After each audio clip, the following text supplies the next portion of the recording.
1994년 6월 평양 연변 폭격했다면 북핵은 없었겠지만 서울은 불바다 되었을까? 운명의 갈림길 여러분, 안녕하십니까? 오늘 이야기는 우리 대한민국이 전쟁 직전까지 갔던, 그러나 대부분의 국민들이 알지 못했던 1994년 6월의 그 긴박했던 상황입니다. 지금으로부터 32년 전 1994년 6월 미국의 항공모함 2척과 군함 33척이 동해안에 집결했습니다. 목표는 단 하나, 북한 영변의 핵시설 폭격이었습니다. 클린턴 대통령은 이미 폭격 명령에 서명했고 F-117 스텔스 전투기들은 괌에 대기하고 있었습니다. 그런데 여러분, 그때 우리 국민들은 무엇을 하고 있었을까요? 대부분은 평범한 일상을 보내고 계셨습니다. 정부와 언론이 전혀 보도하지 않았기 때문입니다. 오늘 저는 그날의 진실을, 만약 김영삼 대통령이 다른 선택을 했다면 어떻게 되었을지를, 그리고 LA에 살던 한 교포의 눈으로 본 그날의 긴박했던 상황을 생생하게 전해드리겠습니다. 1993년 3월 12일 북한이 NPT, 즉 핵확산금지 조약 탈퇴를 선언했습니다. 세계가 충격에 빠졌습니다. 당시 북한은 왜 이런 극단적 선택을 했을까요? 표면적으로는 한미 합동 군사훈련인 팀스피릿 훈련 재개에 대한 반발이었습니다. 하지만 진짜 이유는 따로 있었습니다. 북한은 이미 1980년대 중반부터 핵무기 개발을 시작했습니다. 1997년 남한으로 망명한 황장엽의 증언에 따르면 1985년 소련이 북한의 핵 개발을 문제 삼았을 때 김일성 부자가 이를 묵살하라고 지시했다고 합니다. KGB 보고서에는 더 충격적인 내용이 있었습니다. 북한은 1990년에 이미 핵기 폭장치 개발을 완료했다는 것입니다. 1993년 2월 취임한 김영삼 대통령은 큰 고민에 빠졌습니다. 취임사에서 동맹보다 민족이 앞선다고 선언했지만 동시에 핵을 가진 자와는 악수할 수 없다고도 말했습니다. 이 두 입장은 서로 모순되는 것이었습니다. 한 민족을 우선한다면 북한과 대화해야 하는데 핵을 가진 자와는 악수할 수 없다니 말입니다. 더 큰 문제가 있었습니다. 김영삼 대통령의 정치적 라이벌인 김대중 전 대통령이 북핵 문제의 일괄 타결을 공개적으로 주장하기 시작한 것입니다. 1993년 10월 김대중 전 대통령은 컬럼비아 대학 강연에서 북한이 핵 개발을 완전히 포기하는 대신 미국은 북한과의 외교 및 경제 협력에 나서야 합니다. 팀스피릿 훈련도 중단해야 합니다. 김영삼 대통령은 김대중이 지지하는 정책이라면 조건 반사적으로 반대하는 경향이 있었다고 합니다. 한편 미국 클린턴 행정부는 복잡한 계산을 하고 있었습니다.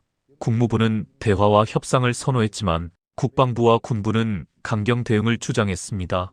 윌리엄 페리 국방장관은 1994년 5월 모든 지하 사령관과 사성 장군들을 워싱턴으로 소집했습니다. 주제는 단 하나, 한반도 전쟁 가능성이었습니다.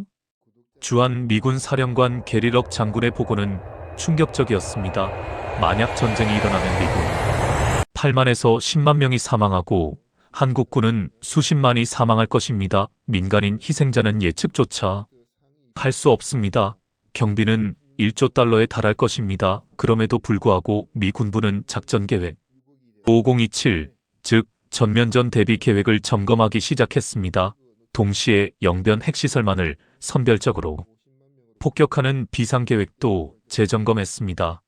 1994년 3월 19일 판문점에서 열린 남북특사교환 실무회담에서 북한 박영수 조평통 부국장이 한 말은 온 국민을 경악시켰습니다. 전쟁이 일어나면 서울은 불바다가 되고 만다. 사실 이 발언은 대화 중 나온 여러 내용 중 일부였습니다. 그런데 통일원은 54분짜리 회담 내용 중 가장 자극적인 2분 40초만을 편집해서 방송사에 넘겼고, 방송사는 다시 그중 1분만을 편집해서 9시 뉴스에 내보냈습니다. 국민들은 서울 불바다 발언에 분노가 치솟았습니다. 김영삼 대통령은 6월 6일 북한이 무모한 모험을 감행한다면 자멸과 파멸의 길로 갈 것이라고 경고했습니다. 6월 8일부터 방송은 전쟁 위기를 집중 보도하기 시작했습니다. KBS 9시 뉴스는 60분 중 50분을 북핵 관련 뉴스에 할애했습니다. 6월 13일부터 15일까지 사흘 동안 특히 강남 지역에서 사재기 열풍이 불어닥친 것입니다. 영동백화점에서는 하루 30박스씩 팔리던 라면이 이틀 동안 200박스가 팔렸습니다. 전국적으로는 3일간 5,400만 개의 라면이 팔려나갔습니다. 백화점들도 재빠르게 비상용품 판매 코너를 만들었습니다. 압구정동 은행에서는 평소 3만 달러 환전 규모가 6월 14일 5만 달러, 15일에는 12만 달러로 폭증했습니다. 거리에는 한동안 보이지 않던 멸공 차량이 등장했습니다. 확성기에서는 6.25와 월남 패망을 잊지 말자는 소리가 끊임없이 흘러나왔습니다. 그런데 정부의 태도는 애매했습니다. 위기를 강조하면서도 구체적인 대피 계획은 발표하지 않았습니다. 나중에 밝혀진 사실이지만 청와대는 언론사들에게 북핵 보도를 늘려달라고 부탁까지 했다고 합니다. 김영삼 대통령은 현충일 연휴에 놀러가는 사람들을 보고 화를 냈다는 이야기도 전해집니다. 이제 여러분께 특별한 증언을 들려드리겠습니다. 1994년 당시 LA에서 한인 식품점을 운영하던 50세 박철수 씨의 이야기입니다. 1994년 6월 초였습니다. 저는 코리아타운에서 대형 식품점을 운영하고 있었죠. 그날도 평범한 하루였습니다. 그런데 오후에 갑자기 한국에서 전화가 오기 시작했습니다. 형님, 지금 미국과 북한이 전쟁 직전이래요. 한국이 위험할 수 있다니까. 우리 가족 좀 미국으로 보내주실 수 있겠어요? 처음에는 무슨 소리인가 싶었습니다. 한국 뉴스를 보니 별다른 게 없더라고요. 그런데 저녁에 미국 CNN을 켰는데 깜짝 놀랐습니다. 한반도 전쟁 위기가 톱뉴스였습니다. CNN은 미 국방부 소식통을 인용해서 이렇게 보도했습니다. 미국이 북한 영변 핵시설 폭격을 심각하게 검토 중이며 이미 항공모함 2척을 동해에 배치했다. 전쟁이 일어나면 100만 명이 희생될 수 있다. 저는 급히 한인의 사무실로 전화를 걸었습니다. 거기도 난리였습니다. 한국에서 친지들의 전화가 쇄도하고 있었습니다. 빨리 미국으로 오라고 해달라. 자녀들이라도 보내고 싶다는 전화들이었습니다. 그날 밤 LA 한인타운의 분위기는 정말 묘했습니다. 어떤 사람들은 울고 있었습니다. 우리 가족이 서울에 있는데 어떡하지? 부모님이 걱정된다면서요. 저도 잠을 이룰 수가 없었습니다. 저희 부모님이 대구에 계셨거든요. CNN 브레이크 뉴스에는 계속해서 한반도 상황을 보도했습니다. 전쟁이 일어나면 서울이 초토화될 것이라는 분석, 북한의 장사정포가 서울을 타격할 수 있다는 이야기들이 나왔습니다. 다음 날 저는 한국 대사관에 전화를 걸었습니다. 정확한 상황을 알고 싶었습니다. 직원은 크게 걱정하지 않으셔도 됩니다. 정부가 상황을 통제하고 있습니다. 라고만 말했습니다. 그런데 정말 이상한 일이었습니다. 한국 뉴스를 보면 별로 심각해 보이지 않는데 미국 뉴스는 당장이라도 전쟁이 날 것처럼 보도하는 겁니다. 6월 중순쯤 되자 LA 한인사회는 완전히 두 파로 갈렸습니다. 한쪽은 정말 전쟁이 날 것 같으니 가족들을 미국으로 불러야 한다고 주장했고, 다른 쪽은 미국 언론이 과장하는 것이니 너무 걱정하지 말자고 했습니다. 저는 중간 입장이었습니다. 만약을 대비해서 아내의 여동생 가족을 초청하는 서류를 준비하기 시작했습니다. 그러던 6월 15일 큰 뉴스가 터졌습니다. 지미 카터 전 대통령이 북한을 방문한다는 것이었습니다. CNN은 속보로 이를 전했습니다. 저희는 이제 대화로 풀리는구나 안심했습니다. 하지만 그날 밤 다시 충격적인 뉴스가 나왔습니다. 미국이 한국에 있는 미국인 가족들을 일본으로 소개시킬 계획을 세우고 있다는 것이었습니다. 이건 정말 전쟁 직전에 하는 조치였습니다. LA 한인사회는 패닉 상태에 빠졌습니다. 한인의 전화는 불통이었습니다. 식품점에 오는 손님들은 모두 한국 이야기만 했습니다. 일부 교포들은 한국행 비행기표를 취소하기도 했습니다. 당시 제 식품점 단골 손님 중 베트남전 참전 용사는 박 씨, 미국이 진짜로 폭격을 고려하고 있는 것 같아요. 제 친구가 펜타곤에서 일하는데 실제로 작전 계획을 검토 중이래요. 하지만 한국 정부가 강력하게 반대하고 있다고 하더군요. 저는 그제야 상황을 이해하기 시작했습니다. 미국은 폭격을 하려고 하는데 한국 정부가 막고 있구나. 그래서 한국 뉴스에서는 조용한 거구나. 6월 16일 카터 전 대통령이 김일성과 만났다는 뉴스가 나왔습니다. 북한이 핵 개발을 동결하겠다고 약속했다는 것입니다. CNN은 전쟁 위기가 해소되었다고 보도했습니다. LA 한인 사회는 안도의 한숨을 쉬었습니다. 전쟁이 안 나서 다행이다. 역시 대화로 풀려야 한다는 이야기들이 나왔습니다. 전쟁이 안 나서 다행이었지만 뭔가 석연치 않은 구석이 있었습니다. 북한이 진짜로 핵을 포기할까? 이게 또 속임수는 아닐까? 위기가 지난 지 2달 후인 8월, 저는 오랜만에 서울을 방문했습니다. 김포공항에 내렸을 때의 느낌을 잊을 수가 없습니다. 서울은 너무나 평온했습니다. 사람들은 웃고 있었고 거리는 활기차 보였습니다. 6월의 그 위기가 거짓말처럼 느껴졌습니다. 정보의 격차가 이렇게 클 수가 있나 싶었습니다. LA에서는 CNN을 보며 공포에 떨었는데 정작 서울 사람들은 대수롭지 않게 생각했던 것입니다. 대구에 계신 부모님을 찾아뵀을 때도 비슷했습니다. 어머니는 아이고, 미국에서 괜히 걱정했구나. 우리는 멀쩡하잖니 하시며 웃으셨습니다. 북한은 핵을 포기하지 않았고 결국 2006년 첫 핵실험을 했습니다.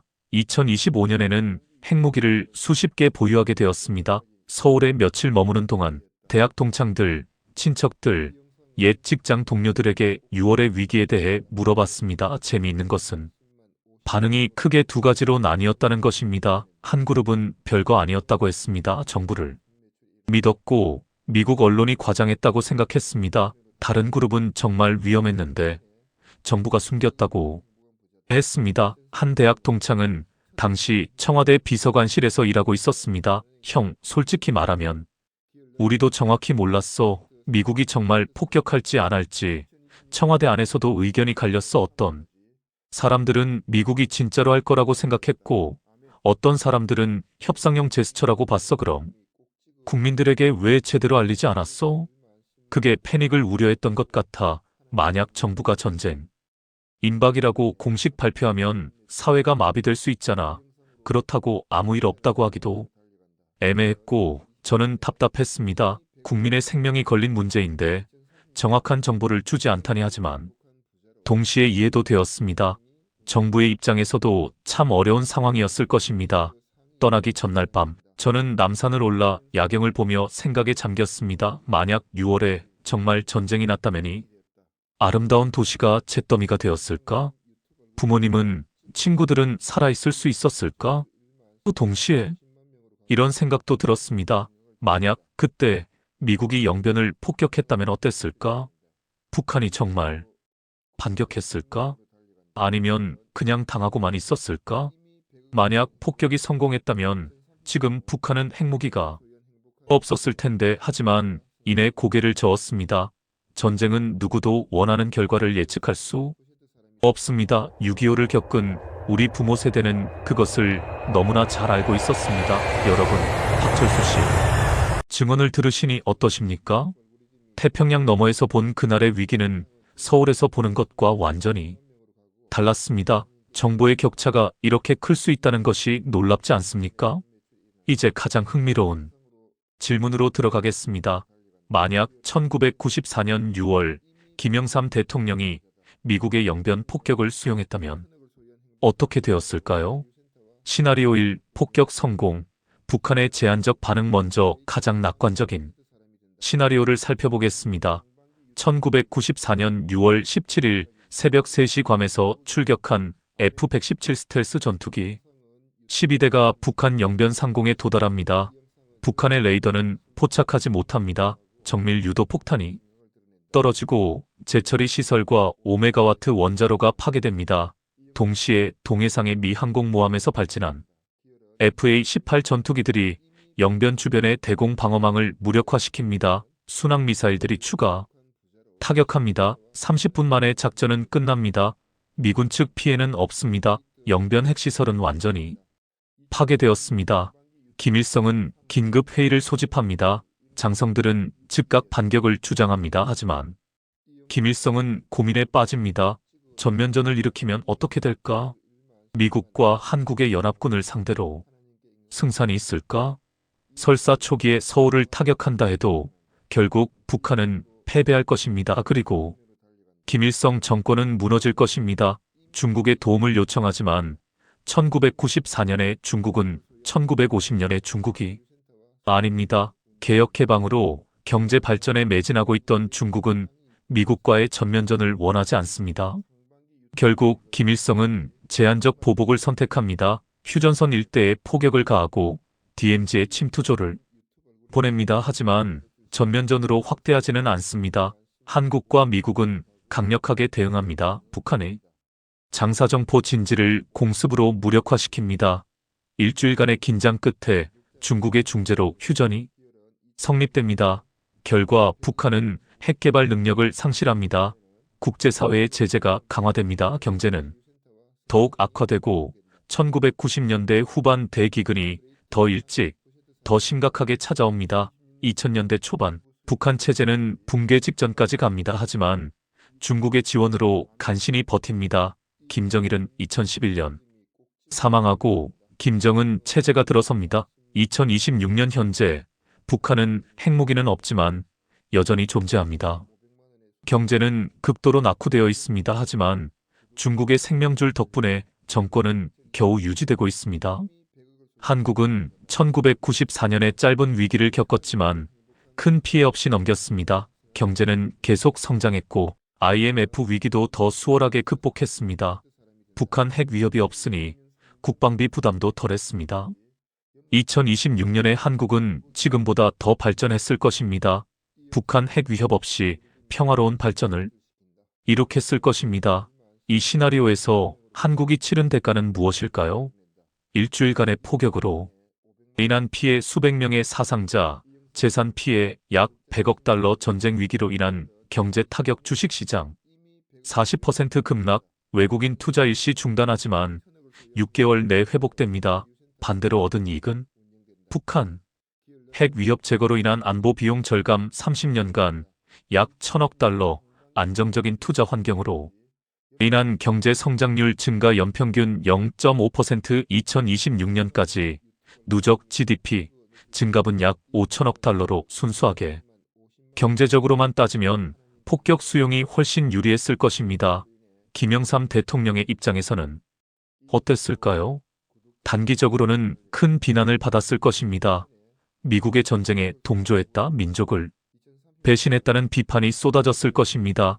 지지율이 급락했을 것입니다. 하지만 북한 핵 위협을 제거한 대통령으로 역사에 기록되었을 것입니다. 2026년 현재 김영삼은 용기 있는 결단을 한 대통령으로 재평가받고 있을 것입니다. 그런데 여러분, 이건 어디까지나 가장 낙관적인 시나리오입니다. 과연 현실이 이렇게 전개되었을까요? 이제 비관적인 시나리오를 보겠습니다. 이것이 더 현실적일 수 있습니다. 1994년 6월 17일 새벽 3시 폭격은 성공합니다. 영변 핵시설은 파괴됩니다. 하지만 김일성의 선택이 다릅니다. 이제 끝장을 보자. 김일성은 전면전을 명령합니다. 새벽 4시 휴전선 일대의 북한군 장사정포 1만여 문이 일제히 화염을 뿜습니다. 목표는 서울입니다. 첫 1시간에 서울에 떨어진 포탄은 10만 발, 강남, 강북, 여의도, 종로가 불바다가 됩니다. 지하철역으로 대피하는 시민들로 아수라장입니다. 새벽 5시 북한의 특수부대 수천 명이 서해와 동해를 통해 난파됩니다. 일부는 서울 주요 시설 점거를 시도합니다. 청와대와 국회의사당 주변에서 총격전이 벌어집니다. 오전 6시 북한군 지상군 100만이 남침을 시작합니다. 주요 공격 방향은 개성 서울, 철원 의정부, 동해안입니다. 한미연합군은 강력하게 대응합니다. 공군기들이 출격해 북한군 기갑부대를 공습합니다. 하지만 북한군이 숫자가 압도적입니다. 오전 10시 미국 대통령은 긴급 대국민 담화를 발표합니다. 미국은 대한민국을 방어하기 위해 모든 수단을 동원할 것입니다. 지금 태평양 함대와 제7함대가 한반도로 향하고 있습니다. 미 본토의 공군과 해병대도 출동 준비 중입니다. 첫 주 의정부와 동두천에서 치열한 전투가 벌어집니다. 미 공군의 폭격으로 북한군의 보급로가 차단되지만 이미 남하한 북한군은 완강하게 저항합니다. 서울에는 매일 수천 발의 포탄이 떨어집니다. 시민들은 지하 대피소에서 생활합니다. 전기와 수도가 끊깁니다. 식량이 부족해집니다. 둘째 주 한미연합군이 반격을 시작합니다. 미군 증원부대 10만이 도착했습니다. 최신 무기로 무장한 미군은 북한군을 압도합니다. 평양에 대한 전략 폭격이 시작됩니다. B-52 폭격기들이 평양의 군사시설을 초토화시킵니다.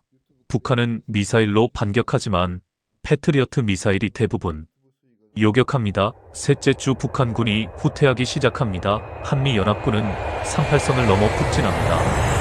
평양 함락이 목표입니다. 그런데 이때 중국이 움직입니다. 한미연합군이 평양을 공격하면 중국도 참전한다. 중국군 30만이 압록강에 집결합니다. 미국은 딜레마에 빠집니다. 중국과의 전면전을 각오하고 북진을 계속할 것인가 아니면 38선에서 멈출 것인가? 넷째 주 유엔 안보리가 긴급 소집됩니다. 러시아가 중재에 나섭니까? 격렬한 논쟁 끝에 휴전협정이 체결됩니다. 양측 군대는 즉시 공격을 중단한다. 북한은 핵 개발을 영구히 포기한다. 한미연합군은 38선 이남으로 철수한다. 유엔 감시단이 DMZ에 배치된다. 4주간 전쟁으로 한국군 사망자 5만 명, 미군 사망자 1만 명, 북한군 사망자 20만 명, 민간인 사망자 한국 10만 명, 북한 30만 명. 서울 인구의 30% 사상자 발생 경제 피해 한국 5천억 달러, 북한 1천억 달러로 서울은 폐허가 되었습니다. 강남의 고층 빌딩들은 무너졌습니다. 한강 다리들은 파괴되었습니다. 인천과 수원도 큰 피해를 입었습니다. 전쟁 후 한국 경제는 완전히 마비됩니다. 외국인 투자자들은 모두 빠져나갑니다. 주식시장은 70% 폭락합니다. 원화 가치는 반 토막이 납니다. 1997년 IMF 위기가 3년 일찍 그것도 훨씬 더 심각한 형태로 찾아옵니다. 한국은 IMF로부터 1,000억 달러를 긴급 차입해야 합니다. 재건에는 10년이 걸립니다. 2004년에야 겨우 1993년 수준의 경제로 회복됩니다. 2026년 현재 한국은 여전히 전쟁의 상처를 안고 있습니다. 서울 인구는 전쟁 전에 70%밖에 회복되지 못했습니다. GDP는 실제 역사의 60% 수준입니다. 북한은 경제가 완전히 붕괴했지만 정권은 유지됩니다. 중국의 전폭적인 지원 덕분입니다. 하지만 핵무기는 없습니다. 전쟁 후 김영삼 대통령의 지지율은 5%까지 떨어집니다. 국민들은 분노합니다. 왜 미국의 폭격을 허용했는가? 전쟁을 막을 수 있었는데 왜 막지 못했는가? 수십만 국민을 죽게 만든 책임을 져라. 1997년 대선에서 여당은 참패합니다. 김대중이 대통령이 됩니다. 김영삼은 역사의 죄인으로 기록됩니다. 2026년 현재 김영삼은 한국 전쟁을 초래한 무능한 대통령으로 평가받고 있습니다. 세 번째 시나리오입니다. 북한의 핵 사용으로 끔찍한 시나리오입니다. 하지만 완전히 배제할 수는 없습니다. 1994년 7월 탈북한 강명도 씨의 증언은 북한은 이미 핵무기를 5개 보유하고 있다. 만약 이것이 사실이었다면 폭격 후 12시간 김일성은 최후의 카드 핵무기를 꺼내듭니다. 미국이 우리를 파괴하려 한다. 우리도 최후의 수단을 사용할 수밖에 없다. 소형 핵탄두를 탑재한 미사일이 발사됩니다. 목표는 부산입니다. 부산항에는 미군 증원부대와 군수물자가 집결해 있습니다. 핵폭발 5만 명이 즉사합니다. 방사능 피해까지 합하면 사망자는 20만에 달합니다. 세계는 경악합니다. 핵전쟁의 공포가 현실이 되었습니다. 미국은 보복 핵공격을 합니다. 평양에 전술핵이 투하됩니다. 30만 명이 죽습니다. 하지만 전쟁은 여기서 끝나지 않습니다. 북한은 남은 핵무기로 서울을 공격합니다. 서울에서 100만 명이 죽습니다. 미국은 평양을 완전히 초토화시킵니다. 북한은 국가로서 소멸합니다. 하지만 한국도 끝났습니다. 서울과 부산이 핵공격을 받았습니다. 방사능 오염으로 남한 전체가 거주 불가능 지역이 됩니다. 3천만 난민이 발생합니다. 이들은 일본, 중국, 미국으로 흩어집니다. 2026년. 현재 한반도는 무인지대입니다. 방사능 수치가 너무 높아 아무도 살 수 없습니다. 대한민국은 망명정부로만 존재합니다. 수백만 한국인들이 세계 곳곳에 흩어져 살고 있습니다. 다행히도 이것은 일어나지 않았습니다. 왜일까요? 아마도 북한이 1994년에는 실제로 사용 가능한 핵무기를 보유하지 못했기 때문일 것입니다. 하지만 가능성이 완전히 제로는 아니었습니다. 바로 이것이 김영삼 대통령과 클린턴 대통령을 두렵게 만든 것입니다. 세 시나리오를 보았습니다. 과연 어느 것이 가장 현실적이었을까요? 대부분의 군사 전문가들은 시나리오 2가 가장 가능성이 높았다고 평가합니다. 북한이 체제 생존을 위해 전면전을 감행했을 것이라는 분석입니다. 게리 럭 장군의 예측이 정확했을 것입니다. 미군 8만에서 10만 명, 한국군 수십만 명, 민간인 수십만 명의 사상자 경제 피해 1조 달러입니다. 김영삼 대통령은 이것을 알고 있었습니다. 그래서 폭격을 반대한 것입니다. 서울이 불바다가 된다는 말이 얼마나 큰 희생이 생길지 모른다는 말이야. 그의 판단이 옳았을까요?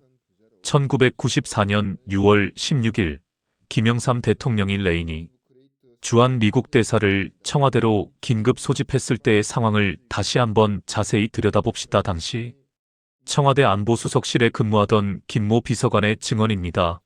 그날 아침 레이니 대사로부터 보고를 받았을 때 청와대는 발칵 뒤집혔습니다. 미국인 소개 계획 발표?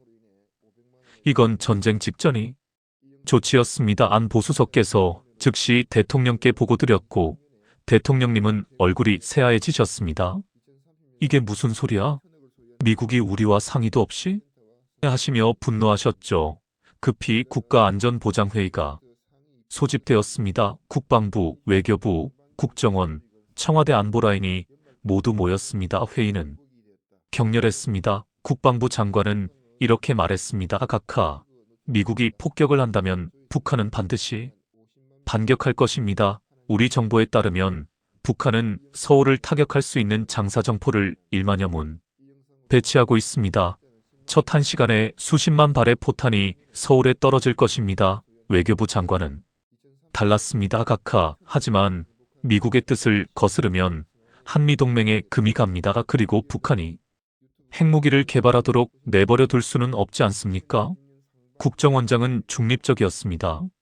현재로서는 북한이 어떻게 반응할지 정확히 예측할 수 없습니다. 다만 김일성이 최근 매우 호전적인 발언을 하고 있다는 점은 우려스럽습니다. 대통령님은 고뇌에 차 있었습니다. 여러분, 내가 대통령이 된 것은 국민을 지키기 위해서입니다. 만약 내 결정으로 수십만 국민이 죽는다면 나는 역사 앞에 죄인입니다. 북한 핵 문제는 중요합니다. 하지만 그것보다 더 중요한 것은 국민의 생명입니다. 나는 전쟁을 허락할 수 없습니다. 그리고 레이니 대사를 부르신 것입니다. 레이니 대사와의 1시간 독대, 이것은 한미 관계사에서 매우 중요한 순간이었습니다. 당시 통역을 담당했던 외교관의 회고입니다. 대통령님은 평소와 달리 매우 단호하셨습니다. 외교적 수사 없이 직설적으로 말씀하셨죠. 레이니 대사, 미국이 폭격을 강행한다면 한국군은 한 명도 동원하지 않을 것입니다. 우리 영공도 사용하지 못하게 할 것입니다. 한미동맹은 파열될 것입니다. 레이니 대사는 충격받은 표정이었습니다. 각하, 하지만 북한의 핵무기를 핵무기보다 전쟁이 더 무섭습니다. 핵무기는 가능성의 위협이지만 전쟁은 확실한 재앙입니다. 6.25를 겪은 우리 세대는 전쟁이 얼마나 끔찍한지 압니다. 하지만 각하, 지금 폭격하지 않으면 북한은 계속 핵을 개발할 것입니다. 그렇다면 다른 방법을 찾아야죠. 대화로, 협상으로. 카터 전 대통령이 평양에 가 있지 않습니까? 그 결과를 봅시다. 레이니 대사는 더 이상 할 말이 없었습니다. 한국 대통령이 이렇게 단호하게 나오는 것은 예상하지 못한 것 같았습니다. 그날 밤 클린턴 대통령과의 전화 통화는 더욱 격렬했습니다. 클린턴 김 대통령, 우리는 북한의 핵 개발을 저지해야 합니다. 지금이 마지막 기회일 수 있습니다. 김영삼 클린턴 대통령, 당신은 전쟁의 결과를 제대로 이해하고 계십니까? 서울에 1,000만 명이 살고 있습니다. 그중 절반이 죽을 수 있습니다. 클린턴, 우리 군사 전문가들은 북한이 전면전을 감행하지 못할 것으로 봅니다. 제한적 보복은 있을 수 있지만 김영삼, 제한적 보복이라도 수만 명이 죽습니다. 그리고 그것이 전면전으로 확대되지 않는다고 누가 장담합니까? 1950년에도 모두가 전쟁이 안 일어날 것이라고 생각했습니다. 하지만 전쟁은 일어났고 300만 명이 죽었습니다. 클린턴 대통령, 내 국민의 생명을 걸고 도박을 할 수는 없습니다. 카터 전 대통령이 김일성과 협상하고 있습니다. 그 결과를 봅시다. 평화적 해결책을 찾읍시다. 클린턴, 알겠습니다. 카터의 협상 결과를 기다리겠습니다. 하지만 만약 협상이 실패한다면 우리는 즉각 조치를 취해야 할 것입니다. 김영삼, 그때 가서 다시 논의합시다. 하지만 한국의 동의 없는 일방적 조치는 절대 안 됩니다. 바로 그 순간 평양에서는 역사적인 미 카터 전 대통령과 김일성 주석의 만남, 이것은 단순한 만남이 아니었습니다. 전쟁을 막을 수 있는 마지막 기회였습니다. 6월 15일 오후 대동강 유람선에 김일성은 의외로 온화한 모습이었습니다. 80세의 노인이었지만 정정해 보였습니다. 카터 주석님, 미국은 북한의 핵 개발을 받아들일 수 없습니다. 이대로 가면 전쟁이 일어날 수 있습니다. 김일성, 우리는 핵무기를 개발하려는 것이 아닙니다. 단지 전력 생산을 위한 평화적 핵이용입니다. 미국이 오해하고 있습니다. 카터, 그렇다면 IAEA 사찰을 받아들이시죠. 투명하게 공개하면 오해가 풀릴 것입니다. 김일성, 미국이 우리를 적대시하는 한 사찰을 받을 수 없습니다. 미국은 우리를 공격하려 하지 않습니까? 카터, 공격을 원하는 사람은 없습니다. 하지만 북한이 핵무기를 개발한다면 미국은 그것을 막기 위해 어떤 조치라도 취할 것입니다. 김일성은 잠시 침묵했습니다. 카터 대통령, 솔직히 말하겠습니다. 우리는 생존하고 싶습니다. 소련이 붕괴하고 중국이 미국과 손잡은 지금 우리를 지켜줄 나라가 없습니다. 우리가 핵을 개발하는 것은 생존을 위한 것입니다. 미국이 우리를 공격하지 않겠다고, 우리 체제를 인정하겠다고 보장한다면 우리도 양보할 수 있습니다. 이것이 북한의 진짜 속내였습니다. 핵무기는 체제 생존을 위한 수단이었던 것입니다. 카터는 기회를 잡았습니다. 만약 북한이 핵 개발을 동결하고 IAEA 사찰을 받아들인다면 미국도 북한과의 관계 정상화를 고려할 수 있을 것입니다. 경수로 지원도 가능할 것입니다. 김일성, 정말입니까? 카터, 제가 클린턴 대통령을 설득하겠습니다. 하지만 주석님도 진정성을 보여주셔야 합니다. 김일성은 고개를 끄덕였습니다. 좋습니다. 우리는 핵 개발을 동결하겠습니다. IAEA 사찰단도 계속 체류하도록 허용하겠습니다. 대신 미국은 우리와 대화해야 합니다. 하지만 김일성의 결정 뒤에 엄청난 공포가 있었습니다. 당시 북한 고위층에 있다가 2000년대 초 탈북한 인사의 증언 1994년 6월 평양은 공포에 휩싸여 있었습니다. 미국의 항공모함 2척이 동해에 와 있다는 정보가 들어왔습니다. F-117 스텔스기가 괌에 배치되었습니다. 군부에서는 미국이 곧 공격할 것이라며 비상경계령을 내렸습니다. 평양 시내에 대공포가 배치되었고 김일성 주석은 지하 벙커로 숨었습니다. 우리는 미국의 폭격력을 잘 알고 있었습니다. 1991년 걸프전을 보았습니다. 이라크 군대가 어떻게 무력화되었는지 보았습니다. 우리도 똑같이 될 것이라는 공포가 있었습니다. 김일성 주석은 군 수뇌부를 불렀습니다. 미국과 전쟁을 하면 이길 수 있는가? 장성들은 대답하지 못했습니다. 초기에 서울을 타격할 수 있지만 결국 미국의 압도적인 화력 앞에 패배할 것이 뻔했습니다. 중국에 사람을 보냈습니다. 미국이 공격하면 도와달라고 하지만 중국의 대답은 실망스러웠습니다. 북한이 먼저 핵 개발을 포기하라, 그래야 우리도 도울 명분이 생긴다. 그때 카터가 온 것입니다. 김일성 주석에게 구세주 같았습니다. 체면을 살리면서 전쟁을 피할 수 있는 방법이었습니다. 카터와의 회담 후 김일성 주석은 안도의 한숨을 쉬었습니다. 중국의 역할도 중요했습니다. 당시 중국 외교부에서 일하다가 은퇴한 인사의 회고 1994년 6월 북경도 긴장했습니다. 미국이 정말로 북한을 공격할지도 모른다는 정보가 있었습니다. 중국 지도부는 고민에 빠졌습니다. 북한을 도와야 하는가, 아니면 미국 편을 들어야 하는가? 당시 중국은 개혁개방 정책으로 경제 발전에 매진하고 있었습니다. 미국과의 관계가 매우 중요했습니다. 미국과 전쟁을 한다? 상상도 할 수 없는 일이었습니다. 하지만 북한이 무너지는 것도 원치 않았습니다. 북한은 중국의 완충지대였습니다. 북한이 무너지고 한국이 통일하면 미군이 압록강까지 올라올 수 있었습니다. 그래서 중국은 줄타기를 했습니다. 북한에는 핵 개발을 포기하라고 압력을 넣고 동시에 미국에는 대화로 풀어야 한다고 주장했습니다. 만약 미국이 정말로 북한을 공격했다면 중국은 군사 개입은 하지 않았을 것입니다. 대신 경제 제재나 외교적 비난을 했을 것입니다. 1950년과 1994년의 중국은 달랐습니다. 1950년에 중국은 가난했지만 이념에 충실했습니다. 1994년의 중국은 부유한 실용주의였습니다. 카터의 중재로 위기는 해소되는 듯 보였습니다. 하지만 아직 끝나지 않았습니다. 북한이 약속을 지킬 것인가? 미국이 약속을 지킬 것인가? 한국은 이 과정에서 어떤 역할을 할 것인가? 1994년 7월부터 10월까지 제네바에서 북미 협상이 진행되었습니다. 협상은 난항을 겪었습니다. 그러던 중 7월 8일 충격적인 뉴스가 전해졌습니다. 김일성이 사망한 것입니다. 세계는 또다시 긴장했습니다.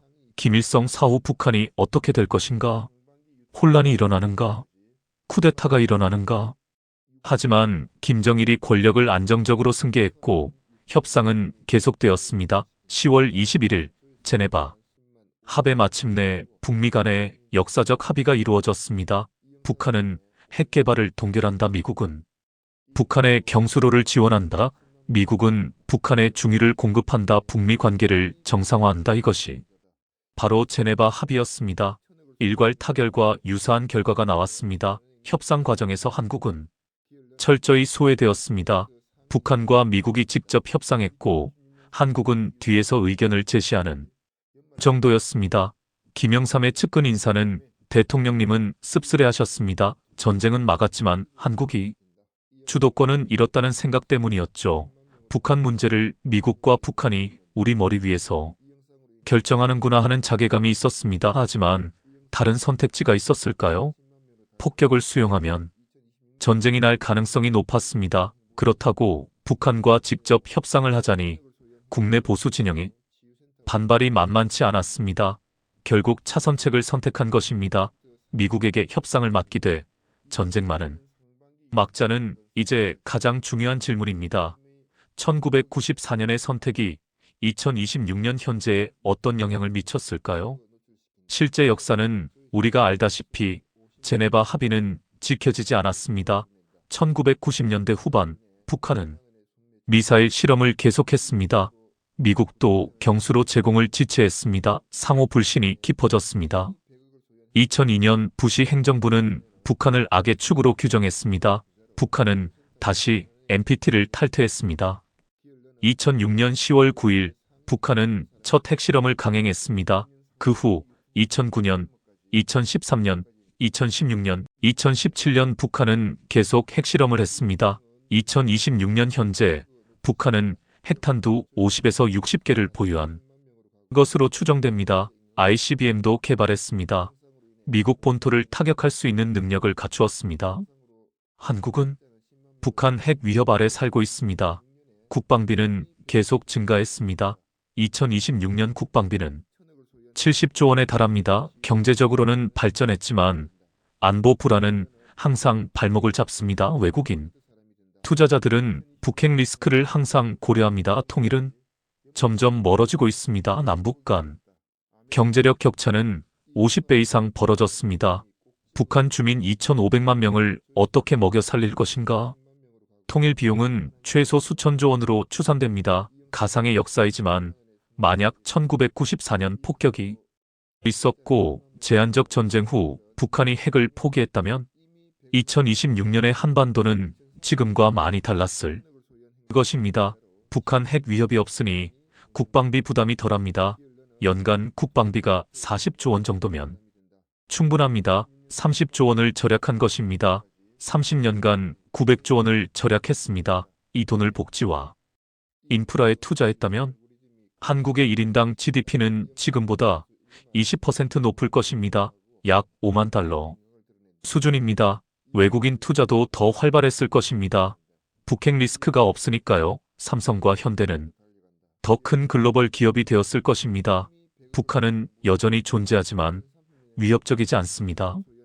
재래식 무기만 가지고 있으니까요. 한국은 자신감을 가지고 있습니다. 필요하면 언제든지 북한을 압도할 수 있다는 자신감입니다. 미국과의 관계도 더 대등합니다. 한국이 미국의 해구산에 전적으로 의존할 필요가 없으니까요. 통일 가능성이 더 높습니다. 북한이 핵무기가 없으니 협상이 수월합니다. 2020년대 중반 남북 경제 협력이 활발합니다. 개성공단은 20배 규모로 확장되었습니다. 금강산 관광은 연간 100만 명이 방문합니다. 북한도 조금씩 개방하고 있습니다. 평양에 남한 기업들이 진출했습니다. 북한 주민들은 한류 드라마를 봅니다. 2030년대에는 연방제 형태의 통일도 가능해 보입니다. 안보 불안이 덜하니 국민들이 더 행복합니다. 전쟁 날까봐 걱정하지 않아도 됩니다. 젊은이들이 군대를 18개월이 아니라 12개월만 갑니다. 병력이 적어도 되니까요. 만약 전면전이 일어났다면 2026년에 서울 인구는 600만 명입니다. 1994년 전쟁으로 300만 명이 죽거나 다쳤고 많은 사람들이 서울을 떠났기 때문입니다. 강남은 여전히 재건 중입니다. 1994년 폭격으로 무너진 빌딩들이 많이 남아 있습니다. 예산 부족으로 재건이 느립니다. 한강변에는 전쟁 추모 공원이 있습니다. 10만 명의 민간인 희생자를 기리는 곳입니다. 매년 6월 17일이면 추모 행사가 열립니다. 지하철 일부역은 아직도 폐쇄되어 있습니다. 1994년 폭격으로 무너진 채 방치된 것입니다. 한국의 GDP는 1조 달러 정도입니다. 지금의 절반 수준입니다. 1994년 전쟁으로 5천억 달러의 피해를 입었고 재건에 10년이 걸렸습니다. IMF 위기도 더 일찍, 더 심하게 왔습니다. 전쟁으로 공장이 파괴되었고 외국인 투자자들이 모두 떠났기 때문입니다. 청년 실업률은 30%에 달합니다. 경제가 어려우니 일자리가 없습니다. 전쟁 후유증이 남아 있습니다. PTSD를 앓는 사람들이 100만 명이 넘습니다. 반미 감정이 강합니다. 미국이 전쟁을 일으켰다는 인식 때문입니다. 한미동맹은 유지되고 있지만 국민 정서는 냉랭합니다. 세대 갈등도 심합니다. 전쟁을 겪은 세대와 전쟁 후 태어난 세대의 생각이 다릅니다. 전쟁을 막을 수 있었는데 왜 막지 못했는가? 누구의 책임인가? 이런 논쟁이 30년 넘게 계속되고 있습니다. 김영삼은 역사의 죄인으로 기록되어 있습니다. 그를 옹호하는 사람은 거의 없습니다. 보수 정당은 몰락했습니다. 전쟁을 일으킨 세력으로 낙인 찍혔기 때문입니다. 진보 정당이 30년 가까이 집권하고 있습니다. 평화가 가장 중요한 가치가 되었기 때문입니다. 32년이 지난 지금 우리는 1994년의 위기에서 무엇을 배울 수 있을까요?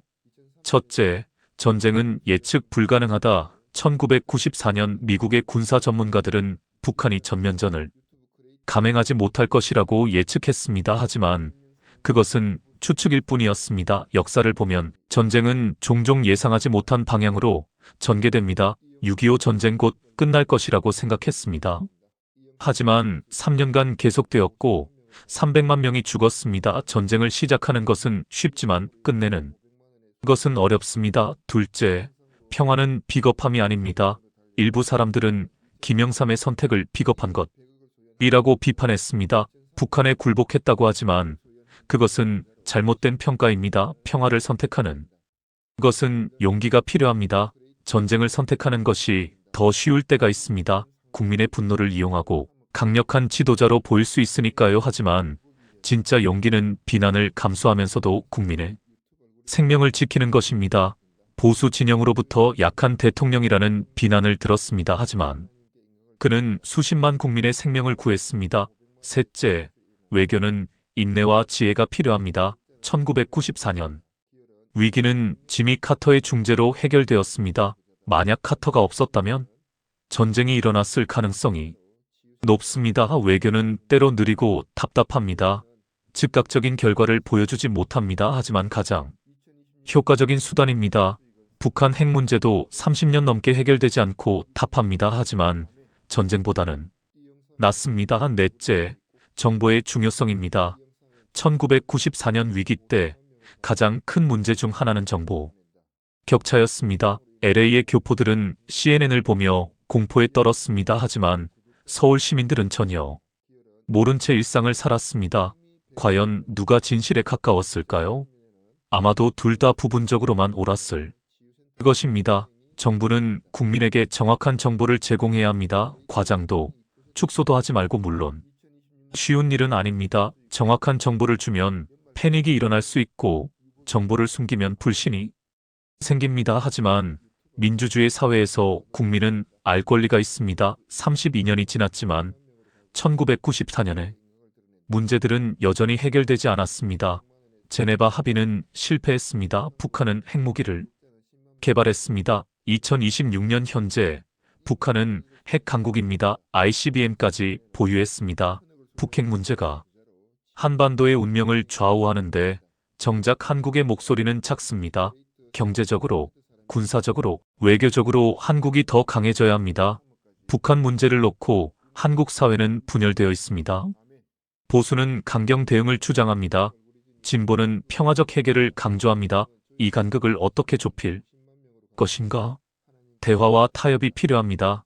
2026년 우리는 1994년 6월의 그날로 돌아갔습니다. 한반도가 전쟁 직전까지 갔던 그 긴박한 순간, 김영삼 대통령의 선택을 다시 평가해 보았습니다. 폭격을 수용했다면 북핵 문제는 해결되었을지 모릅니다. 하지만 전쟁이 일어날 위험이 컸습니다. 그리고 전쟁이 일어났다면 수십만 명이 죽었을 것입니다. 폭격을 반대한 것은 전쟁을 막았습니다. 수십만 생명을 구했습니다. 하지만 북한은 핵무기를 개발했습니다. 그 대가를 우리가 지금 치르고 있습니다. 어느 것이 더 나은 선택이었을까요? 저는 감히 판단하지 못하겠습니다. 다만 한 가지는 분명합니다. 김영삼 대통령은 진심으로 서울이 불바다가 되는 것을 막겠다는 그 한 가지 생각으로 정치적 계산도 있었을 것입니다. 김대중에 대한 경쟁 의식도 있었을 것입니다. 하지만 핵심은 국민의 생명이었습니다. 32년이 지난 지금 우리는 그의 선택을 평가할 수 있습니다. 좋았다, 나빴다, 어리석었다, 현명했다. 하지만 그 순간 그 자리에 있었던 것은 김영삼이었습니다. 그가 짊어졌던 책임의 무게를 우리는 상상만 할 수 있을 뿐입니다. 2026년 현재 우리는 여전히 북핵 위협 아래 살고 있습니다. 1994년의 문제가 해결되지 않았습니다. 하지만 절망할 필요는 없습니다. 우리는 1994년을 겪었습니다. 전쟁 직전까지 갔지만 평화를 지켰습니다. 그 경험이 있습니다. 그 지혜가 있습니다. 앞으로도 어려운 선택의 순간들이 올 것입니다. 그때마다 우리는 기억해야 합니다. 1994년 6월의 그날을, 김영삼이 고뇌를, 카터의 중재를, 김일성의 공포를, LA 교민들의 두려움을, 서울 시민들의 일상을, 그리고 가장 중요한 것, 평화는 공짜가 아니라는 것을. 여러분, 오늘 이야기가 도움이 되셨기를 바랍니다. 우리의 역사를 기억합시다. 그리고 더 나은 미래를 만들어 갑시다. 대한민국 파이팅! 여러분, 오늘 영상 재미있게 보셨나요? 여러분의 생각은 어떠신가요? 댓글로 의견을 나눠주세요. 김영삼의 선택이 옳았다, 대폭격을 수용했어야 했다, 여러분의 생각이 궁금합니다. 그리고 이 채널이 처음이신 분들, 구독과 좋아요, 알람 설정 부탁드립니다. 시청해주셔서 감사합니다. 여러분 모두 건강하시고 행복하세요.